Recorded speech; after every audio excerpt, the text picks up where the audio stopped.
Now this is a very interesting topic. क्यों?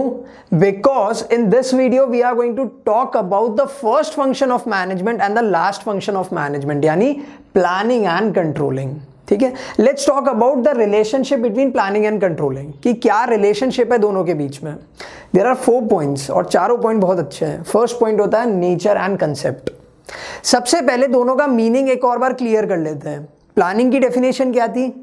Deciding in advance what to do, how to do and who will do it. मतलब पहले ही decide कर लेना कि organisation को इस साल क्या करना है, कौन करेगा और कैसे करना है. ठीक है. कंट्रोलिंग का क्या मतलब होता है? Comparing the planned output with the actual output. मतलब कंट्रोलिंग में हम ये करते हैं कि हमने प्लान तो बना लिया था पहले ही, बट अब हम इंश्योर कर रहे हैं कि वो प्लान्ड आउटपुट अचीव हुआ कि नहीं हुआ.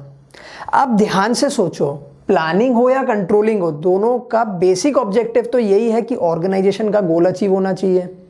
प्लानिंग में हमने गोल बना लिया था, लेकिन सिर्फ गोल बनाने से हो जाता है? नहीं, कंट्रोल भी तो करना पड़ता है. ये इंश्योर करना पड़ता है कि वो गोल अचीव हुआ कि नहीं हुआ. तो पहला रिलेशनशिप क्या हुआ प्लानिंग और कंट्रोलिंग में? दोनों का बेसिक ऑब्जेक्टिव यही होता है कि ऑर्गेनाइजेशन का गोल अचीव होना चाहिए. Simple. Second, both are backward as well as forward looking. जब हम प्लानिंग की बात करें या फिर अगर हम कंट्रोलिंग की बात करें, both of them are backward as well as forward looking. मैंने आपको पहले भी मीनिंग बताया था. बैकवर्ड लुकिंग का मतलब होता है पुराने एक्सपीरियंसेस को देखना. फॉरवर्ड लुकिंग का मतलब होता है आगे के बारे में सोचना. एक एक करके दोनों के बारे में बात करते हैं. कंट्रोलिंग का तो मैंने आपको पहले ही बता दिया. कंट्रोलिंग का meaning comparing the planned output with the actual output. ठीक है. तो हम यहाँ पे क्या करते हैं? हम सारी पुरानी गलतियों को एनालाइज करते हैं. अगर हमारा प्लान्ड आउटपुट अचीव नहीं हुआ तो हम क्या करते हैं? हमारी सारी पुरानी गलतियों को एनालाइज करते हैं, यानी बैकवर्ड लुकिंग. फॉरवर्ड लुकिंग क्यों होता है? बिकॉज अब हमने जितनी भी गलतियों को एनालाइज किया है, अब हम करेक्टिव एक्शंस लेने वाले हैं, यानी अब हम उन गलतियों को सुधारने वाले इन द फ्यूचर. ठीक है. तो कंट्रोलिंग तो हो गया both backward and forward looking.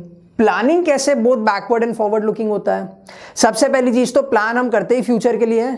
Planning is done for future, planning is futuristic, याद है? तो प्लानिंग फॉरवर्ड लुकिंग तो वैसे ही हो गया. प्लानिंग बैकवर्ड लुकिंग कैसे होता है? बिकॉज जब हम प्लान भी बनाते हैं ना, तब भी हम हमेशा हमारी पुरानी गलतियों को याद करते हैं या फिर हम हमारे बैड एक्सपीरियंसेस को याद करते हैं. जैसे मैं एग्जांपल देता हूं. जब मैं 10th में था तब मैंने फर्स्ट टाइम ट्रिग्नोमेट्री पढ़ी थी. मुझे पूरा 1 महीना लग गया था उस चैप्टर को समझने में, फिर भी मुझे कुछ समझ में नहीं आया था. ठीक है. तो जब मैं बोर्ड एग्जाम्स के लिए बैठा था ना, तब मैंने सब चैप्टर को, किसी को 2 दिन दिए थे, किसी को 3 दिन दिए थे. फिर जब ट्रिग्नोमेट्री का नाम आया ना, तब मैंने उस चैप्टर को आराम से 15 दिन दिए थे. क्यों? मैंने मेरे पुराने एक्सपीरियंसेस याद करके फ्यूचर का प्लान बनाया. तो प्लानिंग भी बहुत बैकवर्ड एंड फॉरवर्ड लुकिंग हो गया. ठीक है. थर्ड पे आते हैं. Planning is prescriptive whereas controlling is evaluative. Plan का मतलब क्या होता है? प्रिस्क्राइब करना. ठीक है. सोच लेना कि क्या कैसे किया जाएगा. कंट्रोलिंग में हम एक्चुअली में इवैल्यूएट करते हैं कि जो हमने सोचा था, जो हमने प्लान किया था, वो हुआ कि नहीं. प्रिस्क्रिप्टिव मतलब क्या होता है? सजेस्ट कर देना. इवैल्यूएटिव मतलब क्या होता है? एक्चुअली में कैलकुलेट करना. तो प्लानिंग में हम क्या करते हैं? प्लानिंग में हम सिर्फ सजेस्ट कर देते हैं कि अगर आप ऐसे काम करोगे तो आपका गोल अचीव हो जाएगा. कंट्रोलिंग में हम क्या करते हैं? हम एक्चुअली में इवैल्यूएट करते हैं कि जो हमने प्लान बनाया था, क्या वो अचीव हुआ कि नहीं. नहीं हुआ तो क्यों नहीं हुआ. तो बेसिकली इन दोनों का आपस में कोई लेना देना तो है. कैसे? क्योंकि प्लानिंग ने प्लान को सजेस्ट कर दिया, कंट्रोलिंग ने ये इंश्योर किया कि वो प्लान अचीव हुआ कि नहीं. सिंपल. और यहां से हम हमारे 4th पॉइंट पे आते हैं, that is interdependent and interlinked.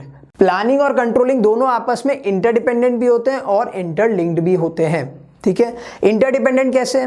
समझो, आपने प्लान बनाया, अब कोई है ही नहीं ये एनालाइज करने वाला या फिर ये इवैल्यूएट करने वाला कि प्लान अचीव हुआ कि नहीं हुआ, तो प्लान बनाने का कोई भी लॉजिक हुआ नहीं हुआ ना. ऐसे तो आप बनाते जाओ प्लान खूब सारे. अगर कोई यही नहीं देख रहा है कि प्लान अचीव हो रहा है कि नहीं हो रहा, तो क्या मतलब ऐसे प्लान का. तो बेसिकली कंट्रोलिंग के बिना प्लानिंग सिर्फ एक हवा है जिसका कोई लॉजिक नहीं है. ठीक है, समझ में आया. अब कंट्रोलिंग की बात करते हैं. कंट्रोलिंग का मतलब क्या होता है? Comparing the planned output with the actual output. इसके तो डेफिनेशन में ही प्लान आ जाता है. अगर कोई प्लान्ड आउटपुट ही नहीं है तो आप कंपेयर किस चीज से करने वाले हो? नहीं कर पाओगे ना. तो बेसिकली कंट्रोलिंग भी प्लानिंग के बिना अधूरा है. तो इट मेक्स नो सेंस. ठीक है, एक कहावत है कि planning and controlling are the inseparable twins of the management, मतलब आप इन दोनों को अलग नहीं कर सकते हो। क्यों अलग नहीं कर सकते? बिकॉज अगर प्लानिंग को कंट्रोलिंग से अलग कर दिया तो प्लानिंग का कोई सेंस नहीं रहेगा। बनाते रहो प्लान, आप अगर यही नहीं देख रहे हो कि प्लान अचीव हो रहा है कि नहीं हो रहा तो बनाते रहो वैसे यूजलेस प्लान। आप कंट्रोलिंग को प्लानिंग से अलग क्यों नहीं कर सकते? बिकॉज कंट्रोलिंग का तो बेस ही प्लान्ड आउटपुट है, तो अगर प्लान्ड आउटपुट ही नहीं है तो उसको कंपेयर किस चीज से करोगे? तो कुछ है ही नहीं। तो planning and controlling both are interdependent as well as interlinked with each other. इस वीडियो में हमने बात करी प्लानिंग की और कंट्रोलिंग की। Now let's move on to the next video जहां पे हम बात करने वाले हैं कंट्रोलिंग प्रोसेस के बारे में।